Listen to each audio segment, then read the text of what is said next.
एक दिन एक नन्हा सा पपी सड़क किनारे खड़ा होकर फूल बेच रहा था।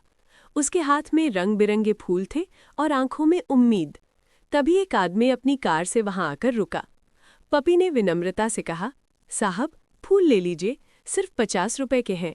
लेकिन उस आदमी ने पैसे देने के बजाय पपी के हाथ से फूल झपट लिए और बिना कुछ कहे कार लेकर चला गया।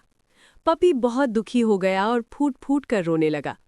थोड़ी देर बाद पपी ने देखा कि सड़क पर एक बूढ़ा आदमी गिरा हुआ है। उसके हाथ में एक डंडा था और वो उठ नहीं पा रहा था। पपी दौड़कर उसके पास गया, उसका हाथ पकड़ा और सहारा देकर उसे उठाया। फिर पपी उसे पकड़कर धीरे धीरे सड़क पार करवाने लगा और सुरक्षित जगह तक ले गया।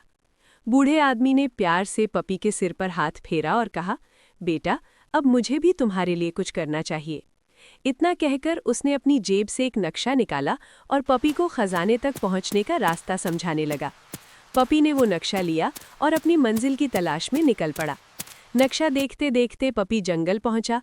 फिर आगे बढ़ते बढ़ते वो एक रेगिस्तान में दाखिल हो गया। कई मुश्किलों के बाद चलते चलते वो एक गुफा तक पहुंचा जहां खजाना छुपा हुआ था। जैसे ही पपी गुफा के अंदर गया, उसे एक काला कुत्ता दिखाई दिया।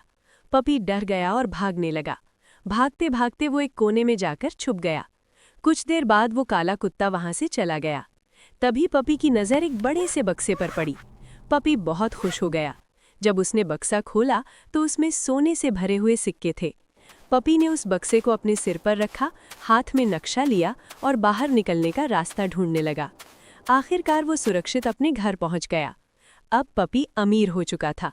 उसने गरीबों को कपड़े बांटने शुरू किए, खाना बांटा और खुद भी गरीबों के साथ बैठकर खाना खाने लगा। पपी बहुत खुश था। उसने सबको ये सिखा दिया कि गरीबों की मदद कैसे की जाती है।